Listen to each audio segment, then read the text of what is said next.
3 of Clone X Radio. This is a podcast and live stream across Twitter, YouTube, and Twitch, designed to bring the Artifact community closer together through like one-on-one chats, interviews with various community members that I've met and seen throughout the space. I'm constantly reaching out to people. So if you're watching this and you'd like to come on and have a chat, anyone is invited. You don't have to own anything by Artifact. Any sort of interest in Artifact or the Web3 space in general is good enough for me. And today's episode, we're going to talk about friendship in the Web3 space. Kind of. Well, our guest today is one of the first people I met on my NFT journey. We both got in touch in the early days of Artifact just after the Vials had launched. And we've kind of been on a bit of a journey through NFTs together for a few months now, outside of Artifact as well. We've become good friends in the space, but never met each other properly. Before this, I just knew him as his clone profile picture. And I didn't even really know his real name until we set this all up. So I think that's probably going to be something a lot of people have in common in the Web3 space. The friendships you make in this space are a bit different than the real world, but with the power of the metaverse and the way things are going, I feel like there's such a big social side to this ecosystem. So I'm glad to finally sit down and have a chat. We can't meet up in the pub, but this is going to have to be the next best thing. So let's bring them on and have a chat. Green, welcome to the stream, buddy. How are you? Jimmy, how's it going, my man? Great to be here.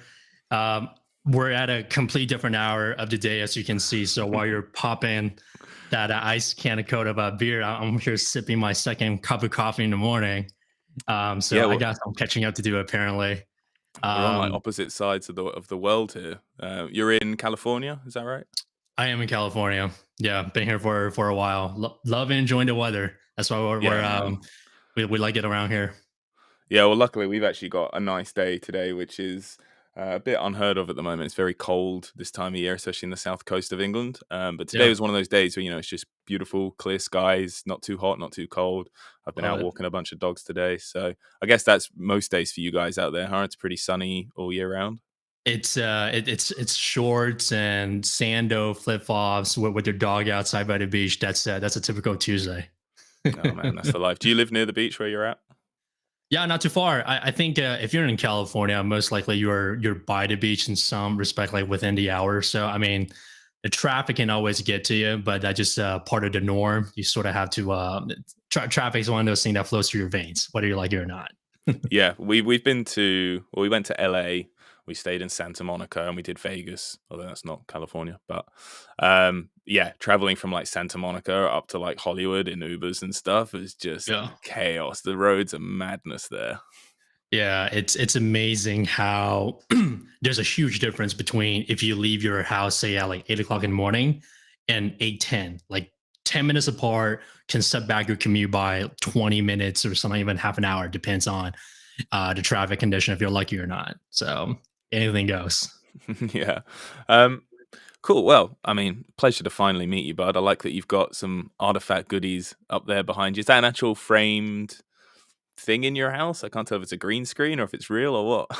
No, it's not a green screen. It's a TV that I bought. It has this art gallery mode. So usually I have like some other artwork on top. So I figure for the occasion today, let's throw some Clone X goodies up there. Yeah, bro, that's dope. You've got the latest monolith up there in its nearly ready to burst state. We'll talk So more excited. about the monolith in a bit.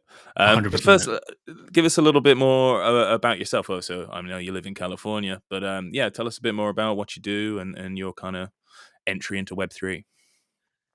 Yeah, so I've been in this space for probably, maybe since 2017 or so. I think professionally for me, I do marketing, branding within the tech space. I've been doing branding and marketing for basically my entire career. It's something that I found pretty deep passion to understand community, understand people, how to engage with customer through different products and services. And so it was a very natural sort of entrance for me into the world of Web3. I saw something quite interesting the other day where people were comparing the gold nuggets in Web 2 is data, right? Like all this big data talk with all the giants, the Amazon, the Microsoft of the world. And when you look at Web3, the gold nugget is the community. It's like how well do you have not control, but how can you synergize community to the point that can allow you to make a voice or make an impact within the Web3 space, which I'm sure we'll probably eventually we'll get into like what Yuga has been doing, getting out the CryptoPunks and the Meebits, really synergizing, getting communities together. I think that's quite fascinating. But I got into crypto, like I said, back in 2017. It was this whole sort of on ramp, but even before the ICO, but a good buddy of mine sort of spoke to me about, hey, do you know what Bitcoin is? Like, have you heard of this? Do you know what blockchain is? Like, what's going on over here? And it just been a sort of like a rabbit hole for me since then. Um, so yeah, from 17 going forward, I've been through the ICO phase.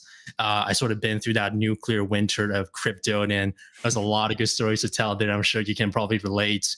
And then up until more recently with NFT, I've been spending most of my time looking through like blockchain applications for the most part, but I really haven't kind of dove into the NFT side until probably mid last year.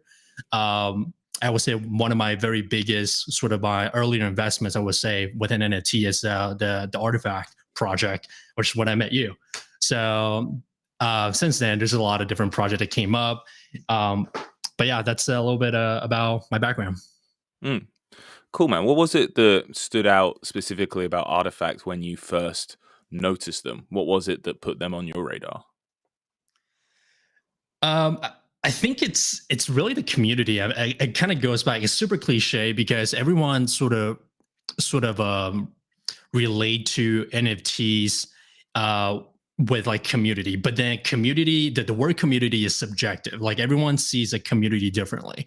I think a better question to ask is why does Artifact a great NFT project? Like there's really three things that I kind of look for with an NFTs project in general. There's the utility aspect of the NFT, like what do you get aside from perhaps a profile picture? Um, what do you get outside of that? Like what can it do for you? The other piece is the community piece, right? It's like how do you put a barometer over what is engagement, what is genuinity, whether it's the level of sort of engagement that they created within whether it's Discord or Twitter. Like how do you wage on the community aspect of that? And the third thing is the team, right? Like, who is the team? Like, who are these individuals? What are their docs or not? And what are some of their influencing and how can it reach to the broader community, even outside of that? And so, Artifact was a very natural thing that hooked me because the previous projects that they have with the meta pigeons and all the drip project that I've done in the past, just understanding that the team and kind of where they come when it came from. Like we're talking about like creators. Like this is one of those things that by the gamer and for the gamer, that same philosophy. But in this case, it's like from the creators themselves.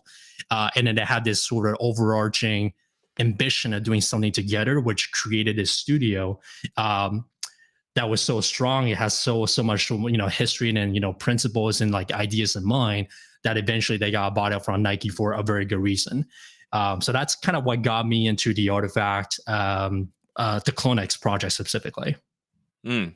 Yeah, no, that's fascinating. I agree with you. I think for me, it was definitely utility or the promise of utility that they were talking about. At the time, when I first heard of it, it was kind of unheard of in the space. We had profile pictures and stuff, but no one really had the vision, I thought, that the Artifact team members, because like you said, that's again one of the first things. So Murakami was how I found them. I saw Murakami post about it on Instagram, and then I was checking out Artifact's Instagram and sort of delving deeper and then into the founders a bit. And I just got fascinated by this new wave of sort of art that they were focusing on. It was more than just the actual JPEG art. It's a much bigger ecosystem, metaverse, and that was the sort of vision that brought me in. And I went through our conversation just looking for things to talk about. I went right back to the beginning. Do you remember when we first started talking? Yeah, vaguely recall. I mean, it's even though it's only been a couple months, but it seems like forever ago, right? In NFT time. NFT time, yeah, triple it. But we were Vile Gang, which you've Yes, of got course up we were. behind you there. And I was looking, vials were about 5 ETH at the time, 5.5. And we were like talking about like selling. I'm like saying, like, mate, as soon as it hits 6, I'm out. Like, if I can get 6, I'm sweet. Yep. And then one night, woke up, messages from you like, bro, did you see the news? Like, vials straight to like nearly like, I think it was 13, 15 or something, because Artifact, Nike just announced. Yeah. Um, it's just crazy to look back in such a short amount of time, how much has happened from just having these empty vials, or not empty vials, full vials, to now monolith and quests, and we've got sandbox integration. I remember picking your clone with you because you had the vial, but you didn't want to reveal. You wanted to just Yeah. purchase one that you liked, and I think that Yeah. was just after the Nike news had broke out, because we were in a rush to like get you one. I Yeah. think your first couple choices vanished before your eyes, right? Man, it was such a struggling time because like exactly what you said. I mean, you feel the pump blood, the blood pumping when you think back during that day when the news came out. But no, I mean it's a crazy journey because even with the minting and the vial goes, like the way that Artifact deploy their contract and their Dutch auction hiccup, and it's not that it's like first of its kind within the space, but even things like that tip people off. They started questioning about the discipline or like how reliable the project is. And I remember like just within the Dutch auction, I was like, oh my god, are we going to be okay? Is this the right thing to do? Like, what's going on? But Yeah. eventually, it all worked out, and then I think you and I we got in at a quite like a fair price point. But now, the dude, I mean, the night that the news broke out, I remember I was spending time with my wife. It's like, holy shit, did you see this thing? Like, this is Yeah. insane. This is literally the first of its kind in the industry. And it's they kept it under wraps so well that they did not do any kind of shielding or any kind of sort of Mm. rumor or pumping beforehand. So this is why you had to give so much respect to the Artifact Studio, the team before they were acquired, is that they're so good about keeping things under the can and building up this sort of a momentum until the day of the release. And I think they execute that piece so super well. Mm. But yeah, kind of going back to your point, the vial, the keeping on the vial, and then kind of picking out our first clone. The first thing that sort of went through my mind is I got to get one like right away, but Mm. I did not know which one is sort of worth more, worth less, what's a rarity, like how many of them. I was like, just look past number, just get something right now. Mm. And just like what you were saying, man, it's I had like 3 or 4 that I spot. I was like, hey man, I'm gonna get this. And then 3 seconds later it got picked up. And so this one that I got shared is like a Angel DNA. I think she's super freaking dope. Mm. When you and I were talking about picking our clone, we thought about, well, it's Artifact, it's Nike. Naturally there will be correlation with the sports, the professional athletes. It's diversity. When people think about Nike, they think culture, right? They think community. They think about like the professional athletes. They even think beyond that, as like how good this company is with engaging and building culture and community in general. And Mm. so, that was the first thing that rang through my head. So like, think Nike, think whatever's going to fit. So, like a snow goggle, like different kind of skin, some unique attribute to it. And I was fortunately enough to snag this one up for, I don't know, maybe this like eight ETH at the time. So Mm. it was, it was a very special moment. So yeah, Yeah, man. that's how the story went. Yeah. No, it was a great buy, I think. I think it is a beautiful clone. I mean, they're all so unique. You can't really go wrong no matter what you pick up, you know? Yeah. Um, Tell me a bit more about this picture frame behind you. Is it linked to NFTs, or is it you just put up any artwork you want kind of thing? So you can. So this is I think this is a Samsung TV. It's called the Frame. Like Oh its yeah. entire purpose is to showcase sort of art and art pieces in a gallery mode.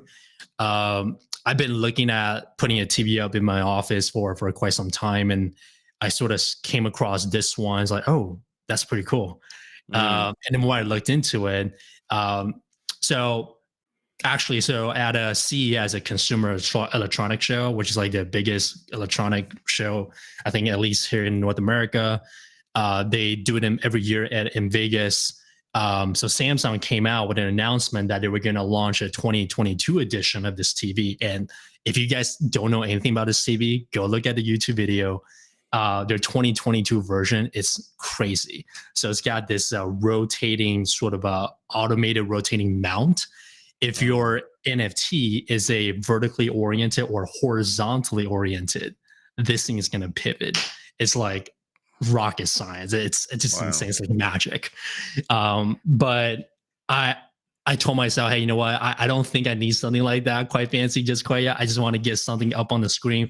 But the screen itself does a good job, because when you turn off the lights, it blends into the environment. Like, it'll detect the lighting around you, and it kind of helps you exhibit the artwork, so it seems very natural. And these little frames that you see, they're magnetic, so you can take out and choose different color of the frame along the side, so it sort of complements with your overall look and feel within the space. So it's pretty cool. Wow. It's the future of art, isn't it? You know, art's something that I've always had an interest in, but it's not something I always thought it was out of my reach. You know, like, we go to art galleries here and there, and Yeah. I am fascinated by some pieces. I mean, that's how I discovered Murakami, was at a gallery. I saw Lonesome Cowboy, you know, the cowboy with the splash going around him.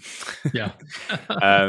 I saw that at a gallery, and that fascinated me, and it's what got me into it. But I've always found the art world to be very, like, elitist. You know, a lot of art I don't understand.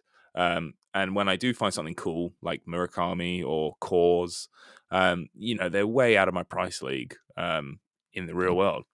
And I love the way that blockchain or Web3 has totally kind of changed the art landscape. You know, Beeple is you know, the day that he sold that piece for like 69 million, I think, was a massive shift in the art world. And it's great to see big companies like Samsung, you know, jumping on board. It's, you know, TVs can only evolve so much every year. They can get thinner, they can get darker dark Right. and lighter Yeah. lights. So now that you can buy like these super thin frames for digital art, it's fantastic. Have you ever been into art, like IRL? Have you ever bought pieces before moving into the blockchain and stuff? Yeah. So my wife, she's like an art major back in school, and then so naturally that was one of the things that we sort of had in common. It's our appreciation for art. Her and I, like, we're advocates within the impressionism time, and here in California, you get access to like different variants of art collections. So there are different museums throughout the states that you can travel to, whether they're more modern, whether they're contemporary, or impressionism, oil canvas, like different kind of mediums you can think of. Most likely there'll be some collection of it. But yeah, we never sort of bought like a sort of like a elite piece before, if you will. I think for us, it's really more of a kind of the appreciation for it. And we'll go to different museums. Like, we'll drive hours just to kind of visit and take a look at a certain piece. But yeah, I mean, that's kind of how we saw it. And kind of going back to your point around the NFT and owning a piece of art. One of the very interesting project that I saw a couple weeks ago, or maybe even a month or two ago, was a project called Particle Collection, which I don't know if you heard of it. I think I may have mentioned to you. Yeah, we've spoken about this before, but explain for everyone else. It is amazing. So their entire thesis is exactly to tackle the problem that you sort of address, right? It's artists that are renowned throughout the world. Generally, their pieces are so expensive for the average Joe like you and me, or maybe just me, to purchase and own. And what they decided to do is to basically digitize the art, or in other words, put it into different fragments, right?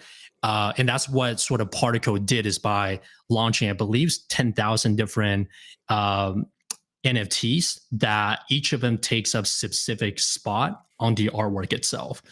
and you can go in and mint them, and depending on your luck, you'll be able to get a specific one, whether it's in a very like rare area within the art, or like maybe it's a negative space on the art itself.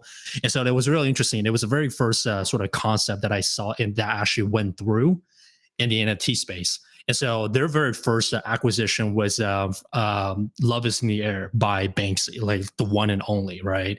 I think they bought out this piece of art for maybe 11 or 12 million. Don't quote me, do your research. I believe back in May or June last year. And then they recently, just a month or 2 months ago, launched this first NFT collection for this piece. And you can mint part of that painting, and be the owner behind that. And naturally, it gives you different utility. You can visit museums, that those showcases throughout the world, and other perks as well. So I thought that was really, really cool, because by investing, a couple $100, you get to own a piece of such a exclusive and rare and well-renowned artist, and that's an amazing feeling. Yeah, that's what really stood out to me about that project. Especially being a Banksy piece, which are like the Holy Grail in the art world. Mhm. Um, And yeah, really interesting concept to basically be able to own a digital part of a physical art piece. And going back to earlier, you were talking about like the team behind the project. I think when I looked into the Particle team, it seemed like a really reliable group of people that do manage Yeah. art galleries, and are involved in the scene. So yeah, I think that's a really promising project or idea to come into Web3. I think we'll see a lot more galleries sort of doing stuff like that going forward. One thing I wanted to ask you, which I forgot to ask earlier, is your screen name. GreentAzn. Yeah. Is there an explanation? Is that because you've got a capital A as well? So it's like, is the AZN, you got green tea? Because I've always just referred to you as green tea. Yeah. Um, green is fine. So what? Can you explain your username? Yeah, this is it's funny because I've always been like a caffeine addict. I don't know if you can tell, but green tea where it all started for me. So like my obsession and love for matchas and like ceremonial grade matchas sort of got me through my younger years. And so this one day, well, back in the day when you play games, it always asks you for like an in-game name. So like, what do I make of myself? So like, what associates? And like green tea. I freaking love green tea. And so that's where the green came through, and the letter T. The AZN just stands for Asian. So that's like a common sort of a Oh, is it? acronym, or like a sort of a abbreviation of Asian in general. There's a green tea Asian. But Right. most of the Okay. people have trouble recognizing the AZN, or so people would say GreentAzn or GreentAzn. I was like, yeah, green's fine. That's It's green how tea I Asian. started. Like I think I was on another podcast, Decentral Games, which we should talk about. Yeah. Yeah, and I think you came up in conversation, and I was like, in the spur of the moment, I was like, I don't quite know how to pronounce the name. I think I said like Green Tans or something. Yeah. Green Tea Asia. So it's been your username for years, is it? Goes Yeah, back it's to like been gaming. quite some time, definitely. Yeah. Okay. Cool. That makes sense. All right. We'll stick with green. Um, And yes, I wanted to talk about some other projects outside of Artifact, because we're constantly talking about various projects that we see come up, and I think we've got quite a few projects where we cross over and we're interested in, and I think there's other members of the community would probably be interested as well. So another big project that you and I went into, probably more so than Artifact even, is Ice Poker by Decentral Games. So if you don't know Ice Poker, do you want to give us a brief explanation on Ice Poker and decentral games in general? Man, I hope Mile and Ryan is not looking at this right now, because I'll probably butcher the whole thing. There's a Mile lot and to it. Ryan I are, mean, it is complicated. I mean, you it's a know, play to earn poker game. Um, there's a bit more to it than that. And it's really cool. yeah, I think the simplest way I can describe it's to your point, it's a play to earn game currently within the metaverse, but the ambition is to get past that, so it can live on a website or even a mobile version of this. So it's a play to earn game. The game is poker. Texas Hold'em. So it's poker. And for you as a player, you need to purchase one of these NFT wearables. And by owning a wearable, you get a seat at the table and you get to play poker. So by playing, you basically, if you the better you do, the more ice crypto that you earn, and they distribute every day. So that's basically the name of the game in a very simplest form. You buy the wearable, you get into the table, you get allocated 3,000 chip for every wearable you earn that you have essentially, and you play poker. And however you do at the end of the day, you get rewarded with ice cryptocurrency. And so that's what it is in a nutshell. Yeah, thanks, man. I appreciate you doing that because I didn't know where to start with ice. was that an okay explanation? I think that's pretty spot on. Yeah. Yeah. I think the big thing in this game, when I try to tell people it's a poker game, is that it is free to play, right? You're not, when you normally play a poker online or whatever, you have to buy in, you have to pay, whatever it is, $10 to sit at the table and play a tournament or whatever it might be. But this is, you have challenges. It's no different than like a poker mobile game that's free to play. You have challenges and you earn an in-game currency for completing your challenges. The only difference is because we're on the blockchain, that in-game currency is an actual token on your address which you can trade for Ethereum and all sorts. And this is a project that we both went into pretty hard. I think we both aped in. We both pretty much sold our vials for this project, right? 100%. I think it was right when we sold the vial, we aped in and started buying out these wearable. Yeah, you're right. Yeah, and I think it was a great decision. I mean, vials did pump. I think we both sold at around 11.5. Yeah. And then they've obviously pumped since then. But we're earning pretty decent passive income off this game. So with your wearables, it's just an item of clothing for Decentraland. Anyone that's been in Decentraland will understand. You customize your character and you can put different t-shirts, pants, and stuff on. So if you own a piece of clothing from Decentral Games, that's what gives you access to the table. But you can also delegate out your wearable. So we both have delegates all around the world, I believe. Russia, Georgia is a popular one. Philippines. Mm-hmm. Anywhere where people love playing poker and necessarily don't earn a very high wage in the real world, this is a great opportunity for them to earn a decent wage while just sitting at a laptop. And I think the project's really good at supporting people that want to. The idea is that a player can become, or a delegate can become an owner, to then managing your own guild, which is what we do. I have 7 wearables now, down from 10. I had 10, but I just sold some. How many have you got now? I think maybe 12 or so. Yeah. You just minted some the other day, right? I did, yeah. Nice, the Spartan set. Are you flipping them? Because I saw you on the floor. I was looking at the floor trying to gauge how much I should sell mine for, and I just happened to click one, and it was like, oh, green tea. Well, I mean, I can totally get into kind of the thinking behind like how to play the ice wearable game, but I think there are some things within even the secondary market that can be a good opportunity.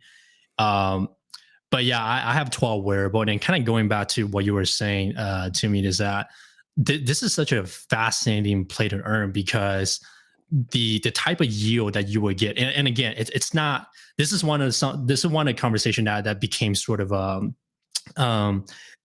not political, but like some people debate on it. Is this like online gambling or not? And I remember there was an article that came out.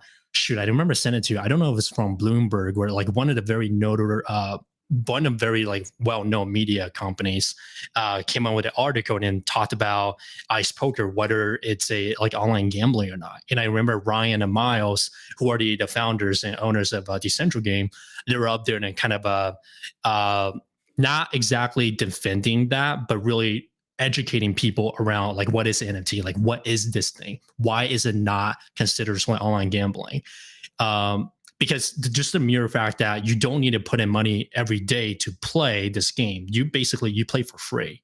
So either you can be a wearable owner, like you said earlier, or you get delegated a wearable, someone that owns it for free, and you can play it. And every day you play, you get X amount of reward if you do well, and that eventually become a form of income, especially for those in the developing countries. Like a week of playing ice poker can make up for an entire month worth of salary in an extreme case, right? And so I thought like this is freaking genius. Like we haven't seen any kind of play to earn that can't deliver in this kind of.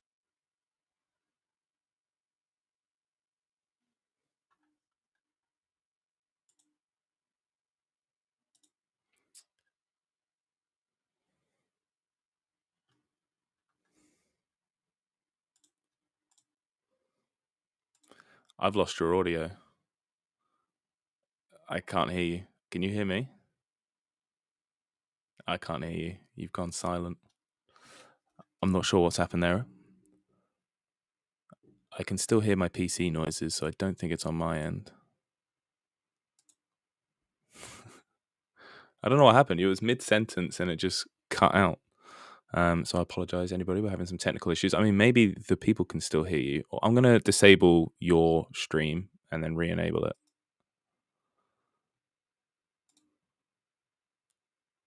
Let's try now. No, I got nothing. Right, let's try and... Yeah, I'm not too sure. At least on the podcast, I can just cut this bit out. But if you're watching the live stream, I don't know if you can still hear Green or not. I can see we have 0 viewers, so that's all right. No. Oh. Can you hear me? Hello? I can. Different microphone, though. You sound far away. Okay, let's try that. Let's just go to backup. I got you. That's cool. I mean, we're coming to a close here anyway. The only last thing I really wanted to discuss with you is the monolith, because that's coming up pretty soon. They've announced like the last week of March. What's your best guesses for what's in that fucking thing, man? Dude, so this thing has been one of those, by the way, it's crazy to just see the entire community going through these challenges and quests. This is definitely a kind of a reinforcement behind like how strong the artifact community really is. You talked about like friendship was like the topic of this podcast. I mean, there's no better sort of example that I've seen personally that speaks to like teamwork and friendship in creating this ecosystem around the NFT project. And so, yeah, the model is an interesting one. The more that you see Ben and like the team talk about it in the community guessing, the more they get curious about it, right? And I think in your last podcast with Chris and the guys, you talked about the potential of it, having multiple different items. And I think you mentioned on the website that eventually there will be a marketplace that you can trade like wearables on the actual Clonex, right? And I think that's what that is. I think it's going to be multiple different items. I think it may be like an entryway to start creating a marketplace economy for the Clonex ecosystem. So whether that may be in form of like an April or even a companion. Like imagine if you get like a secondary identity that's a companion of your main clone. So maybe in the form of a pet, maybe in the form of an assistant, maybe in the form of AI, like who knows? I think that will bring a pretty interesting sort of journey for the next phase of what Artifact and Nike has lined up. Yeah, I think what they've done with these quests are fantastic. Even as someone who's not, I mean, I like puzzles. I'm not good at them, but I like them. And yeah, these quests I feel have brought the community together in ways like, I was always just a Discord lurker. I would post the comment every now and then. But since the quests loaded, I'm, in the quest chat, like the banter was great. We had Twitter spaces and I jumped in there and spoke and I got to, speak to people like Cass and Hondra a bit more and Alts and, yeah, it's such a genius idea to do this quest, because they don't have to do this quest. They could have just given you the fucking monolith and then a week later been like, cool, go to this website to reveal your cool shit.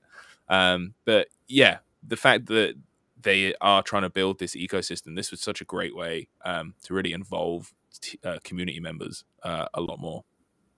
Yeah, I mean, having quests and challenges as part of that sort of experience, if you will, is one thing. But the type of challenges and quests they put out, bro, I'm telling you, is mind-boggling. It's insane. Yeah. One example that I can think of another game that has done something like this is Call of Duty Warzone, which I don't know if you played before or heard about it.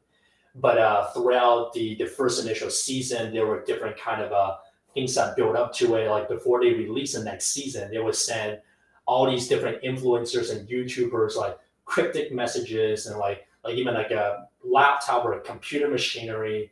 And the whole idea is for them to work together with a community and come up with a solve and to reveal like what's up ahead. And I think that was probably to the most extreme that I've seen in a community quest. And so the fact that the artifact is delivering this kind of thing in a Web3 in an NFT space is really really cool. And I am honestly surprised that we got this far because some of the quests are just it's out of even out of my league. I'm like, no, I'm not Yeah. going to touch it. We'll leave it to the smart people. Bro, even But sometimes when I'm looking at the answer, it still doesn't make sense to me. Like, they release a vision board with all the steps you had to take to complete the yeah, challenge, and I'll read through it 3 times. I still don't fucking get it, bro. it's insane. Yeah, someone put together that Figma board, right? It's like all the different steps. Yeah, if you haven't seen it, go check it out. Just on search on Twitter, you'll find that Figma board. But it's insane on what kind of thinking got into it. And even with the latest challenges and the latest quests that we have within Sandbox. I mean, it's pretty crazy to say the least. I see you've been spending a bit of time in Sandbox. Um, how did you find the meta dungeon? Have you completed that? I have, yeah. I completed it. I think 2 days ago. The day Nice. that it came out, I went in and played it. Um, it was pretty straightforward. I would say anything that Artifact delivered on, you can always count on three different things, right? There's the experience, which I can argue the meta dungeon is one of the better experience of all the different sort of experiences that they delivered so far in the current season of the alpha for Sandbox. So experience is there. The second piece is the kind of the adventurous that sort of the need to know more. That aspect, I think they always deliver on that. And so Yeah, if you for haven't sure. played the meta dungeon, go in, walk around. Uh, you'll see kind of different things, and you can jump around. You can kind of go through a certain hallway, and you'll run to like a dead end. And so it's fun to kind of get into that vibe. The third thing is like the rewarding aspect of it. Like at the end of it, like what do you get out from that? And so I think Artifact does a really good job always delivering those three things and tie them together and deliver that for the community. So Mm. yeah, it's extremely fun. Yeah, no, I think they did a great job. I think it's really appealing to anyone that's into sort of old school platformy puzzle games. I said this on the last episode. Like Portal is like one of my favorite games ever, where it's Yeah. just you're just trying to get from one side of the room to the other, and it's just like puzzles. Do you game much in Web 2, console, PC, that kind of stuff? I used to do a lot of gaming growing up, so like I've always been like a first-person shooter type of guy. So the Counter Strikes, right? The Battlefield, the Call of Duty. Um, those are kind of my main go-to. At one point, I was really into the zombie genre, so Left 4 Dead was like a big thing for me. Man, what a game! Left 4 Dead 2, Boy, I'm what a telling game! you, I clocked in probably a thousand hours on a game. It's just crazy. Yeah, it's got to be like one of the best co-op games ever. I love that. And Dead Island. Did you play Dead Island? I loved Dead Oh, are you Island. kidding me? Do you remember when Dead Island came out with their trailer? Oh my gosh. I think Was that the they guy asked, running on the beach and everyone's yeah, just dying or and running? even like the cinematic version with the little girl, like I think they were in the hotel and she got grabbed by the zombie. Like the Yeah, way that they delivered that trailer, it's very yeah, emotional and like very well done. yeah. So, you know, Funny. And Dead Rising. Or we're just talking about zombie games now. Do you play Dead Rising yeah, and Dead Rising 2? I don't know I have, but I play is it Dying Light or Dying Light. Yeah, Dying Light 2's just come out. One of my good mates is yeah, heavy onto that. It looks pretty. It's like zombie parkour game. It looks pretty cool. yeah. There was another zombie game that came out, I think, in the last, I think, probably 3 4 months ago, and they were trying to be the newer sort of Left 4 Dead. I forgot the name of the title, but Mm. um, there's a lot of them that came out for sure. What about like TV and movies? Do you watch a lot of TV movies? Yeah, I mean, ironically, like Shark Tank is like one of my go-to. Like, I just love seeing people pitching Interesting. ideas.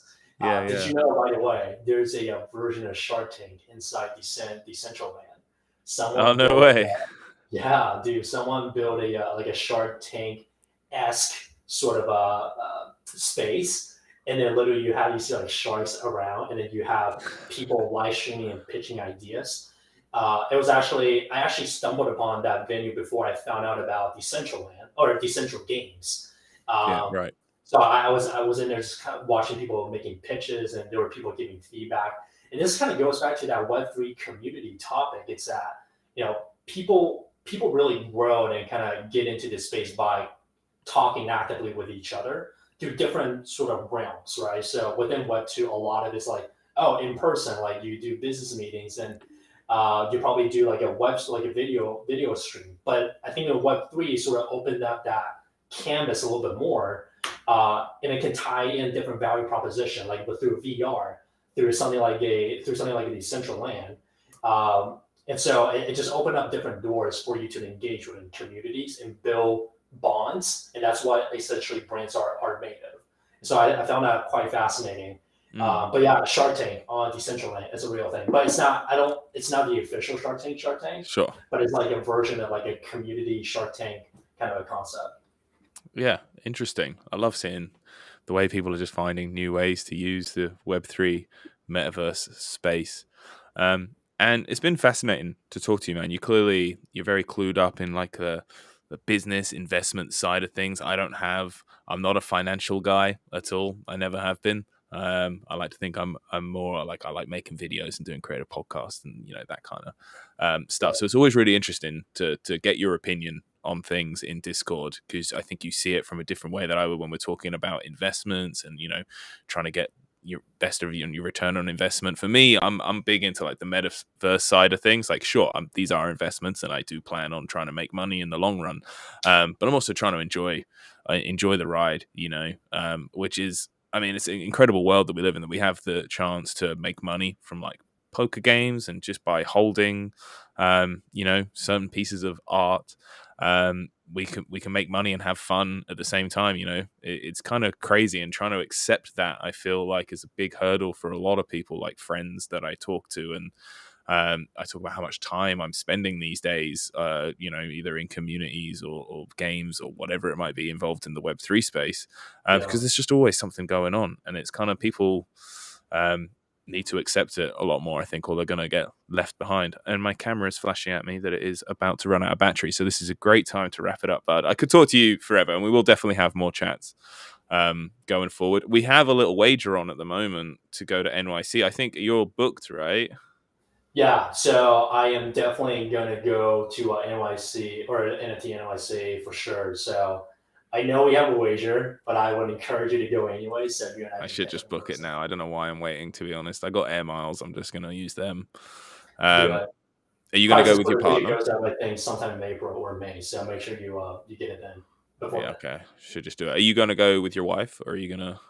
No, I'm actually going to be going with a buddy of mine Oh, dope. that we met back in school. So we're going to be hitting her. So we can definitely catch up. He's very big into NFTs and the appreciation for arts in general. So you guys will Sick, vibe dude. well together.